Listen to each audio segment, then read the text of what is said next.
Good afternoon everyone, welcome to the weekly Purple Penny coin news video. My name's Mark. I own and run the Purple Penny along with my wife Catherine. The Purple Penny is a small family owned coin and banknote and collectible shop in the northern suburbs of Adelaide. We've been here for about 4.5 years. We've been doing these videos for about 3.5 years. We try to do these every week. Every Monday at 12 o'clock Adelaide time. Every week we try to have a topic of the day, and I've just noticed in the last few months the last video of the month tends to be a live question and answer session, so I have decided from this point forth that the last Monday of the month will be a live question and answer session. So I'll try to put a couple of posts up on Facebook leading up to the video, asking you to pop your questions in the comments there, and I'll do my best to answer them. And if anyone has any questions they want to ask live during the video, I'll do my best to address those. Let's jump into the news. So we've had a bit of movement on the Expo Adelaide Coin and Banknote Expo front this week. Two things. The layout of the expo has been finalised. We've got 31 dealers at the expo this year, which I think is an improvement over last year. I think we only had 22 last year. It is still free admission and free parking. It's held at the Torrens Parade Grounds in the Drill Hall. The Torrens Parade Grounds are on the corner of King William Road and Victoria Drive in the city. And the car park entrance comes off of Victoria Drive. There should be some signs by the car park where you can get in there. Now there is a main entrance in the middle of the building, and this year we've decided to open up both of the front entrances. So the entrance in the middle of the building, which is on the right, on your right as you're facing the front of the building, that will be for general dealer area entry. The entrance on the left side of the building will be for queuing for the Royal Australian Mint. Their stand will be right by that entry, so just remember that. Left entrance, if you're going to get in the line, will be queuing for the Royal Australian Mint, and the right entrance will be for the general dealer area. The second thing that we found out this week is that the Mint has confirmed that they will be doing something for the expo, and that is a coin swap. So coin swap, if you haven't been in the hobby for several years, you might not know what a coin swap is. A coin swap is where the Mint will swap you $10 in cash for a bag of 5 $2 coins, and the bag is a Royal Australian Mint bag. It's sealed. It's got 5 coins of the same design in it. And the coins that they're going to have available is the 2020 End of World War II $2 coin and the 2021 Indigenous Military Service $2 coin. You will have to queue up for those. You will have to present the Mint with cash. You can't pay on card for those, and no doubt the Mint will have limits for those. You can't just show up there with $5,000 and get $5,000 worth of bags. They'll probably have a limit of 2 bags per person or something like that, and then you'll have to go and get back on the end of the line.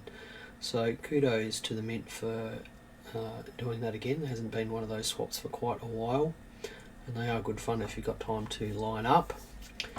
If you are interstate, dealers don't get access to those bags, so we don't get any premium access to those bags from the Mint.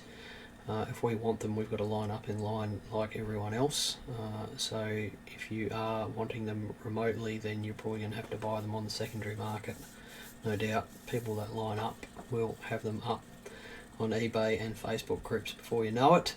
As far as I can tell, there aren't any 5 coin bags for the End of World War II coins or the Indigenous Military Service coins, so this will be the first time that they have been made available. So interesting and exciting there. I think they're also going to have the portable press there to counter stamp this year's Mint Mark coin, which is the,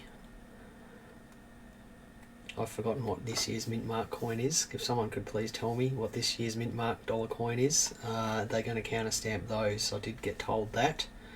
They didn't pop that up on their event on their Facebook page, but I believe that that is what they're going to be doing. If you do have any questions about that coin swap, I'm happy to sort of help with general details, but if you've got any specific details, ask the Mint. It's not being run by the Expo, it's not being run by us, it's not being run by any other dealer, it is being run by the Mint.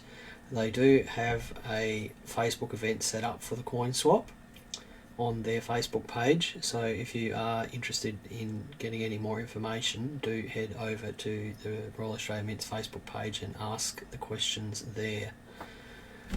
Now let's jump to our general news slide here. We've done the Adelaide Coin Expo, so we've been a bit low key this RAM release, and that's because we've got the Coin Expo coming up in just about 12 days, and the RAM release is in at the end of this week, and then also 2 days before the Coin Expo. So we've got a whole pile of stuff on our plate at the moment. So this RAM release we are only going to make available to in-store purchases. We're not going to be mailing out any of these coins because, to be perfectly honest, we don't have time. It's a shame, but that's just the way the timing works. Let's have a quick look at what the Mint is releasing. So they're releasing a coin this week for the 60th anniversary of Bathurst.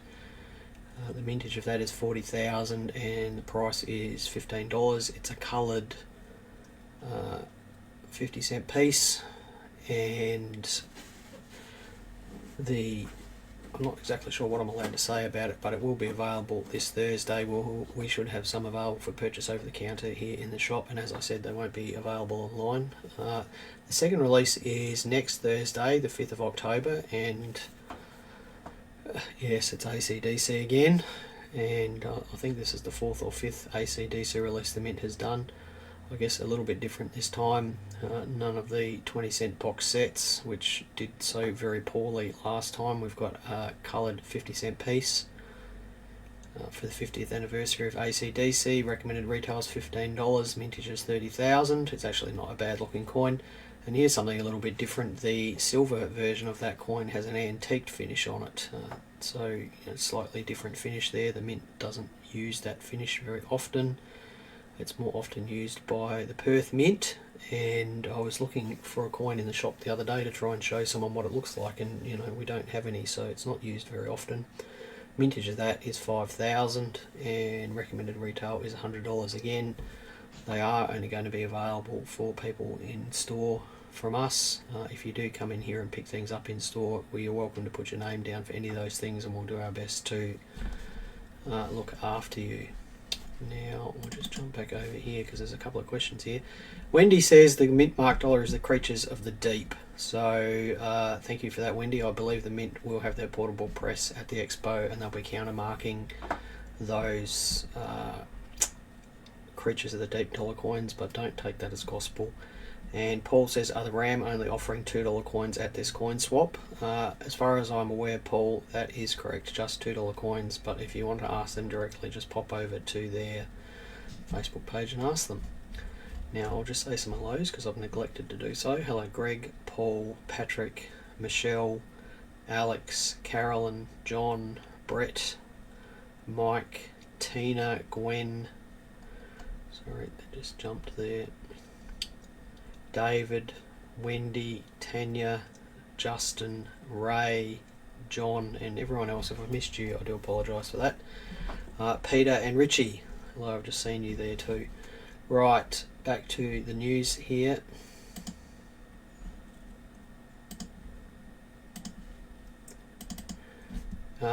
Mowbrays, who are a auction house in New Zealand, conducted an auction last week.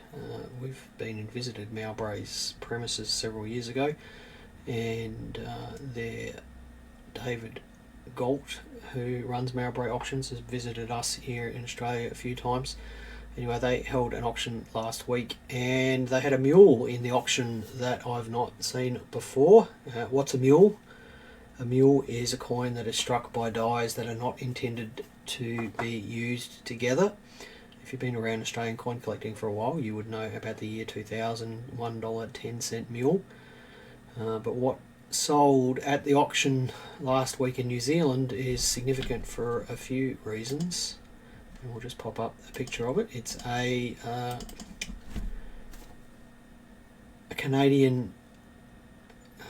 It's a New Zealand 50-cent obverse die that was milled with a Canadian dollar coin reverse die and struck on a Canadian dollar planchet. New Zealand's coins for a long time were struck at the Royal Canadian Mint, and some press operator here has had a very good time by deliberately muling dies that were not intended to be used together and creating this rather, well, it's not quite unique, but it's pretty close to unique mule. There's only 11 of these known, so I would consider this to be what's known as mint sport. It's not an actual error, it's deliberately created by someone. Anyway, 1 of 11 known. This one graded according to the catalogue to good extremely fine, had an estimate of 7,000 New Zealand dollars, and it hammered down for 60,000 New Zealand dollars plus commission, which is what, about 8 times the estimate. New Zealand dollars, I think 60,000 is about 55,000 Australian dollars, and add 20% commission onto that, you're looking at about 65 grand there. Turns out that is the highest price that Mowbrays have ever achieved for a coin.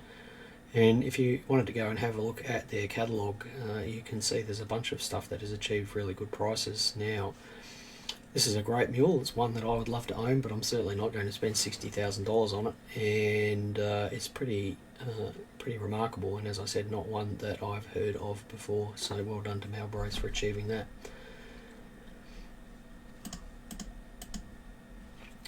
There's a coin fair coming up in a couple of weeks in Geelong. The Geelong Numismatic and Philatelic Societies are holding their second stamp and coin fair since the fair was cancelled a few times because of COVID lockdowns. It's being held at the just hang on a sec here. It's being held on October the 14th. Which of course is referendum day, so maybe there's going to be a voting place next to them. It's going to be in the Geelong West Town Hall, 24 dealers in attendance, free admission I believe. If you are in Geelong or out the western side of Melbourne and you're interested in coins, it's probably going to be worth the trip over there.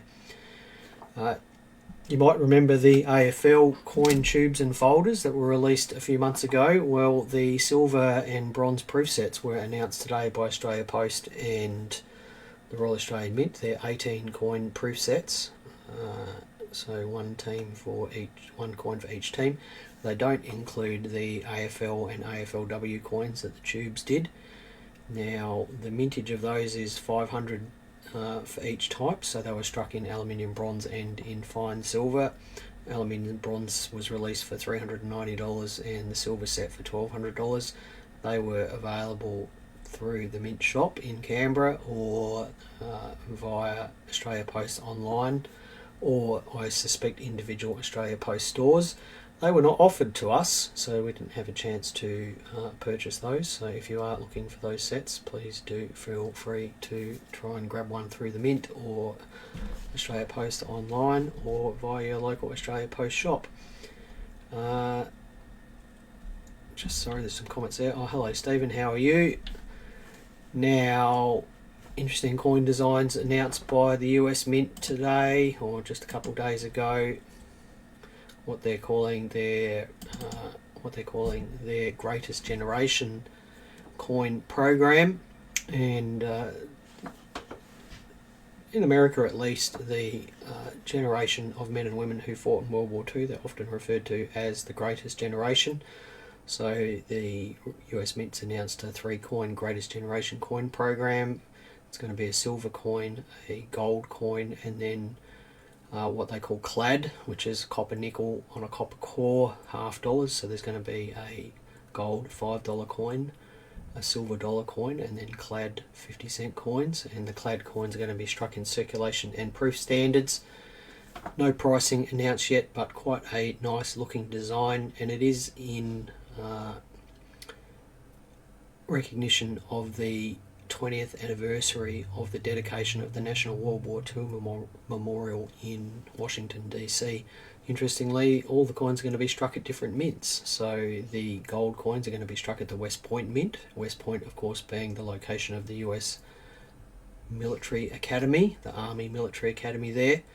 They're also going to be struck in San Francisco, Denver and Philadelphia. So interesting coin program. The mintages are quite low, probably going to be quite hard to get. So if you are interested in military themed coins, there's one to look out for. So the last coin item of the day, news item of today here, was looking at a coin hoard that I've spoken about before that was found in 2012 on Jersey. Jersey is one of the British Channel Islands. So if you look at the map there, those two little islands at the bottom left of the map, we've got Guernsey is the top left of those little islands, and Jersey is the bottom right of those little islands. And that landmass just to the right of those two islands is France. The landmass at the top of the map is the UK. And just to orient yourself, the little U-shaped indent in France there, that is the site of the World War II D-Day landing. So that's all the American and British beaches there. So you can see how close Guernsey and Jersey were to D-Day. And Caen, which is quite a well-known city that was seized during the D-Day landings, are just to the right of those two Channel Islands there.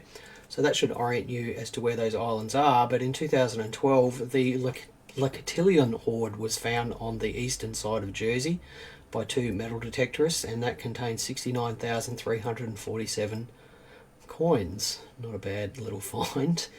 And you can see some examples of those coins in the pictures there, including the as found state and then the restored state. That hoard was dated to about 50 BC, buried there by Celtic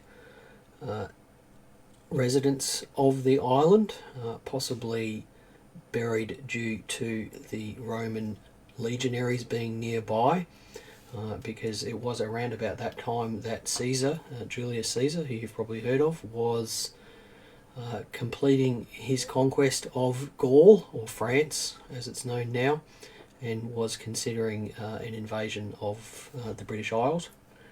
Anyway, so 70,000 coins found there, and local metal detectorists some of them have been taking it upon themselves to what they call Nighthawk the site, which is basically go to the site and metal detect to try and find other finds. The actual site itself is what's called a declared site in the UK, so you're not allowed to dig there or detect there.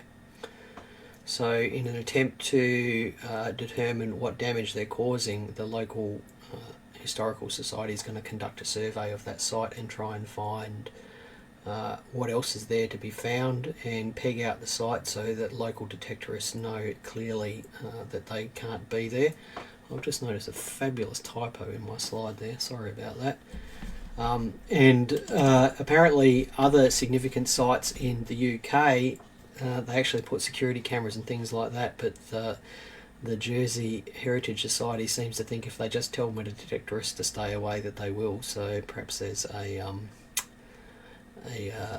more honour-based system there amongst the residents of Jersey than what there is in the rest of the UK.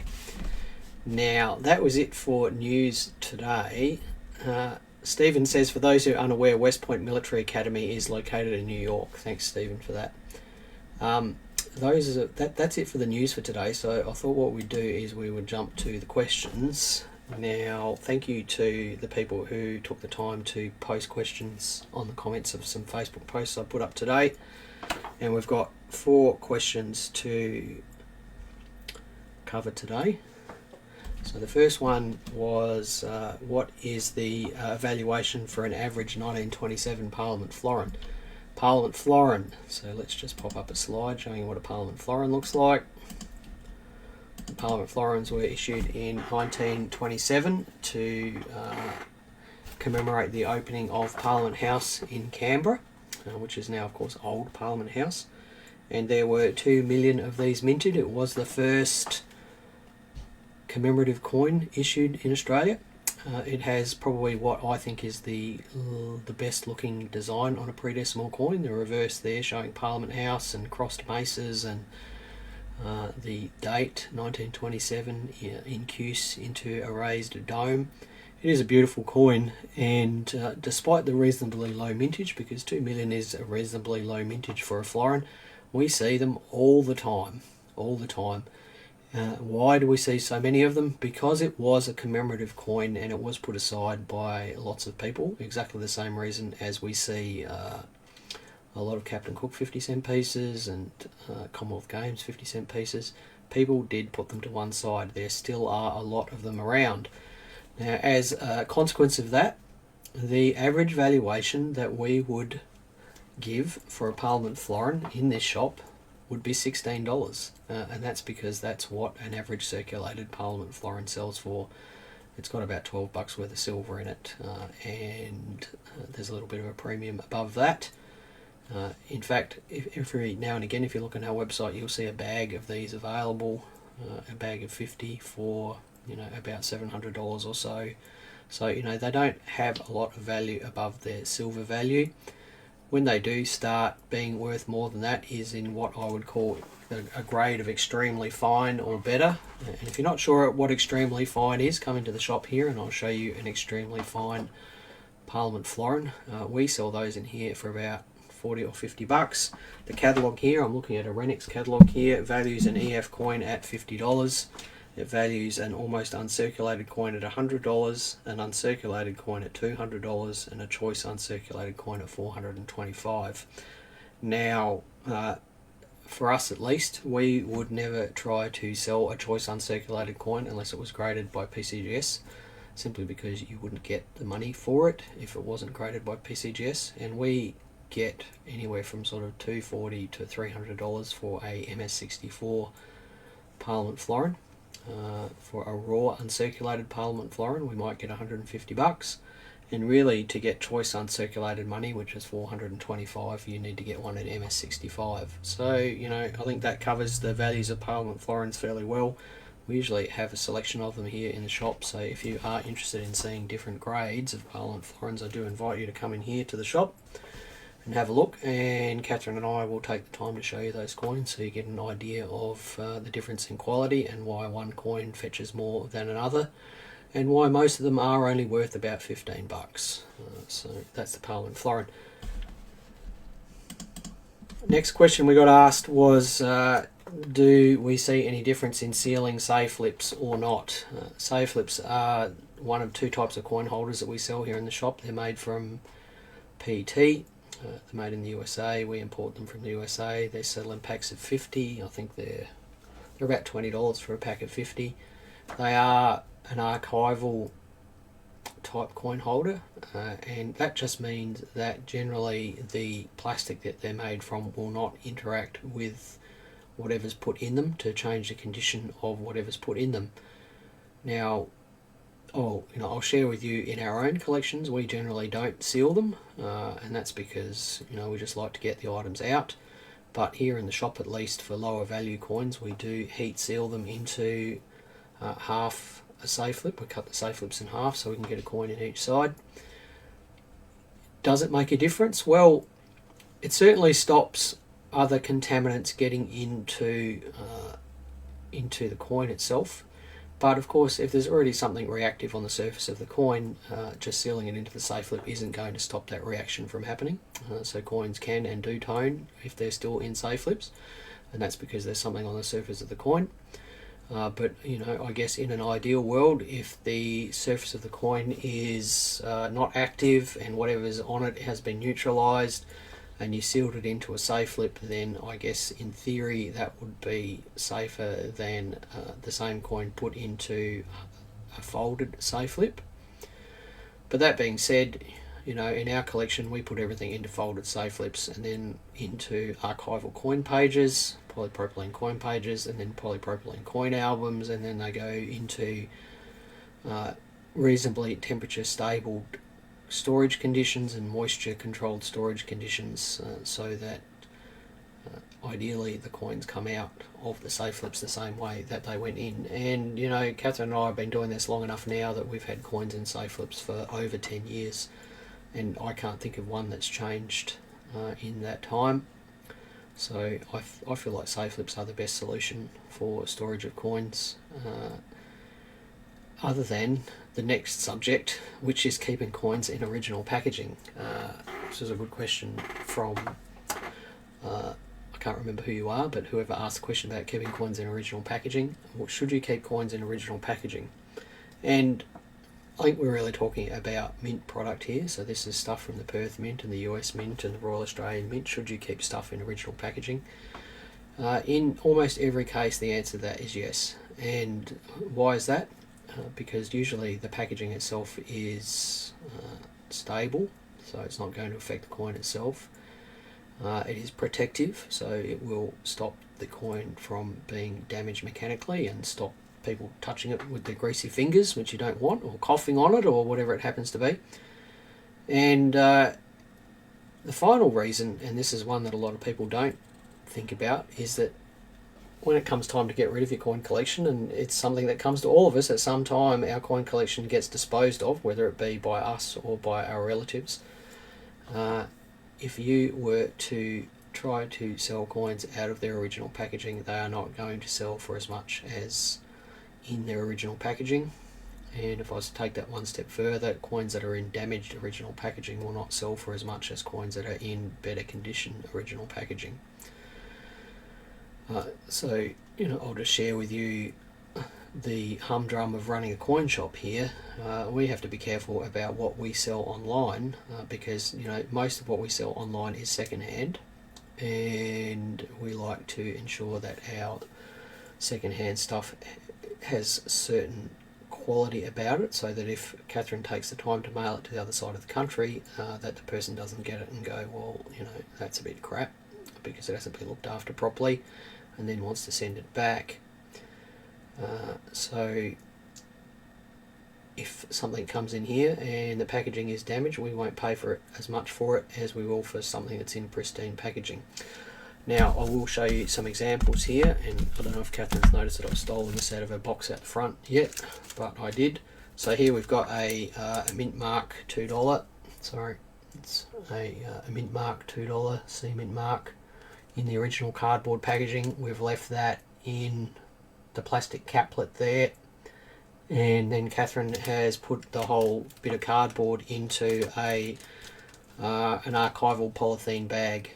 So if I was to collect these, then this is how I would store these, and then I would lay them flat and keep them flat, and prevent the things becoming dog-eared or people touching them with their fingers or getting grubby. I mean, it's white on the back there, it's very easy to get it grubby on the back there. So that's how I would store those. I certainly wouldn't take the $2 out of that capsule, because you're going to touch it, and then you're going to put it in something that doesn't protect it as well as what that capsule does, unless of course you're going to get graded by PCGS. So that's how I'd store those. Next item that I stole out of Catherine's priced up stuff this morning is a PNC. So this is an Australia Post PNC with a $2 coin in it. I don't think it's a C Mint Mark, I think it's just a regular circulation $2 coin in it. For whatever reason, Australia Post still supplies these in PVC holders, and PVC stands for polyvinyl chloride, and regardless of what some coin accessory suppliers tell you, polyvinyl chloride is not safe to keep near coins.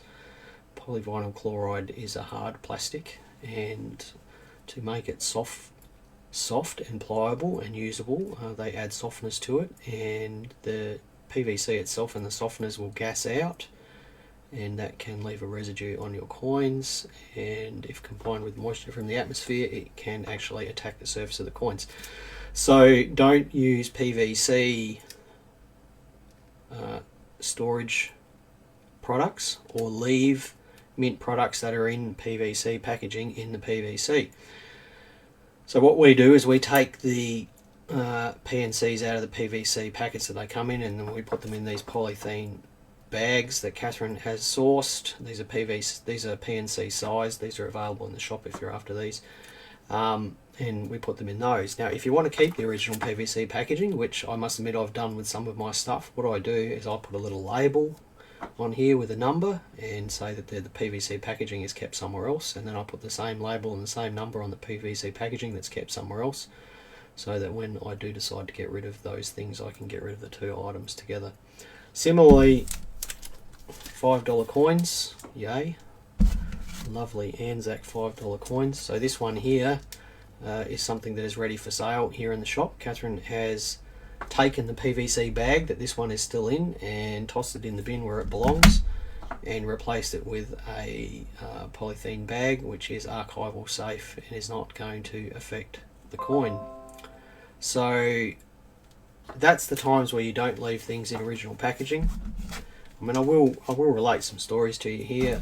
We had a very complete $2 collection come in a year or two ago, and that included all of the ultra low mintage silver ones from 2010, 11, 12, 13 and 14, and that gentleman had taken everything out of the original packaging and put it into 2x2s and album pages, and he touched everything, and there was fingerprints on everything, and everything had toned, and you know, realistically he had thrown away half of the value of his collection by not leaving it in the original packaging. So if you are going to collect mint stuff, I always advise keeping it in the original packaging. I understand you can't look at it and it can be displayed better, but you are literally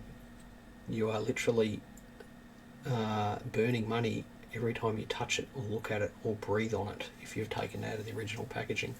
So do leave mint product in the original packaging. Sorry, where's my next question? Right, last question. And before we look at the comments here, Justin asked about comparing an MS68 $2 coin, a circulation strike, versus a MS68 C mint mark $2 coin. Are they different things? Yes. So you're not comparing apples with apples. The mint uses different processes and procedures for creating C mint mark coins than what they do for circulation coins.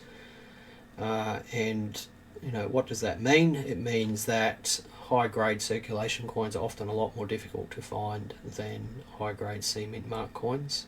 So for example, we had some 2012 red poppies come back from PCGS just recently.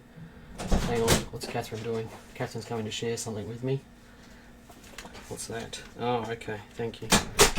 I'll just share that product with you in a minute.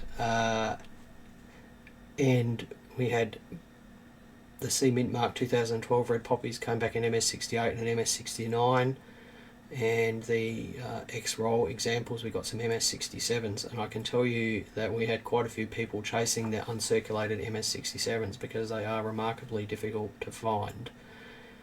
Why are they different? Because the mint just does things differently with different products. It makes no sense to treat circulation coins with kid gloves because, you know, they're just going to go into circulation and be spent.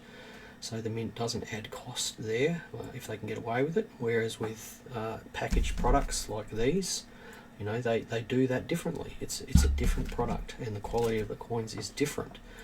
And if you are interested in high-grade registry sets, it is an interesting exercise to look at what high-grade circulation coins sell for. And I know, for example, there's a guy here in Adelaide who sells on Facebook, and he came in here one day and we had a really good chat about him looking for high-grade circulation coin, $2 coins out of rolls, and the prices he was getting for those.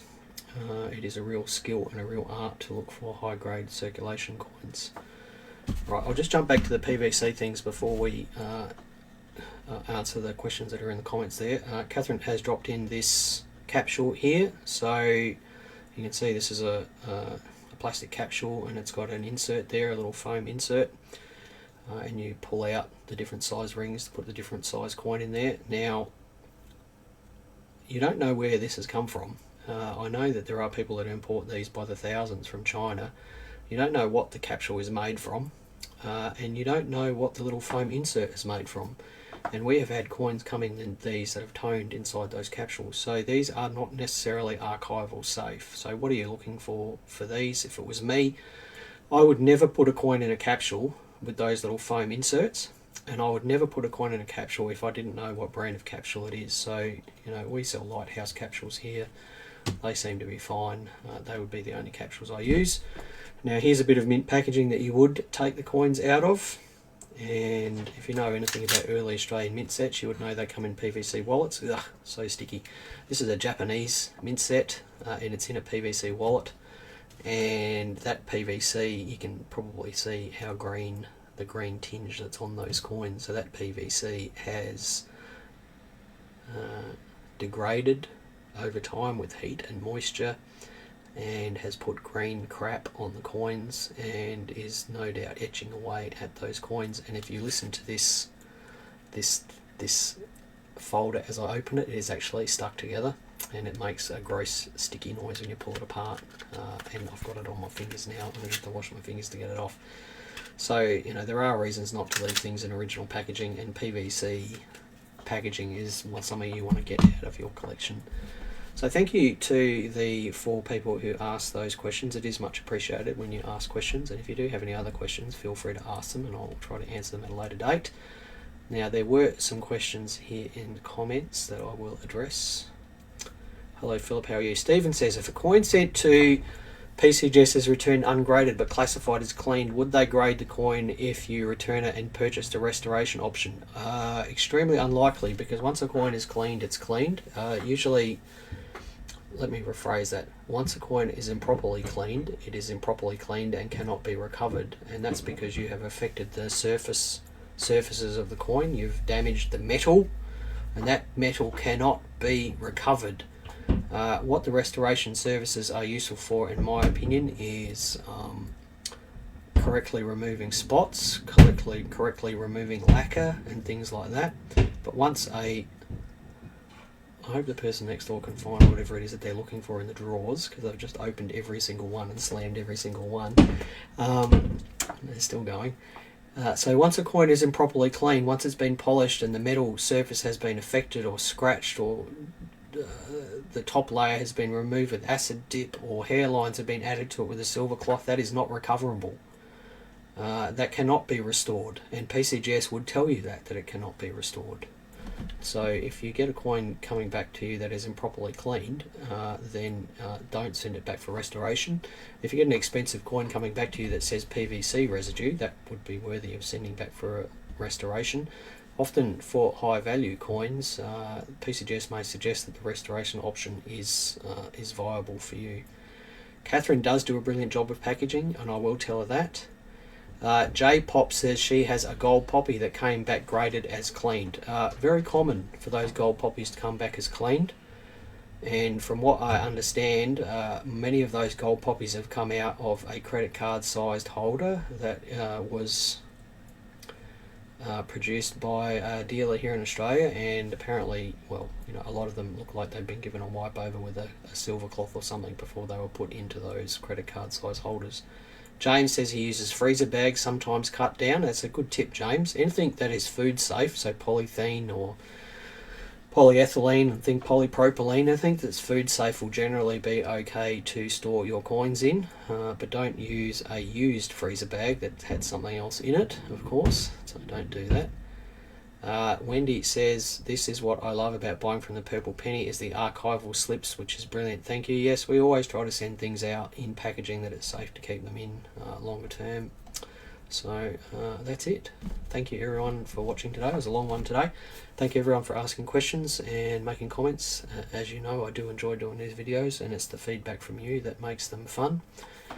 Adelaide Coin Expo in a couple of weeks. It's a public holiday next Monday here in Adelaide, so I'm not decided what I'm doing about the video, whether we're going to have one or have one at the normal time. I'll let you know in the next couple of days.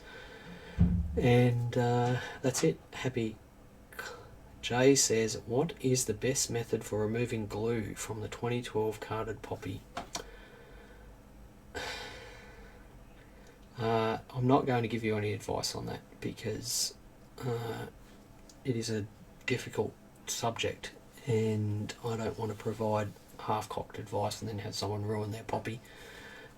If you are a local and you want to come in here to the shop, I'll happily to talk to you about length about that, but it's not something I want to do via video. Right, everyone, bye for now. Happy collecting, stay safe, and we'll be back same time next week. Bye for now.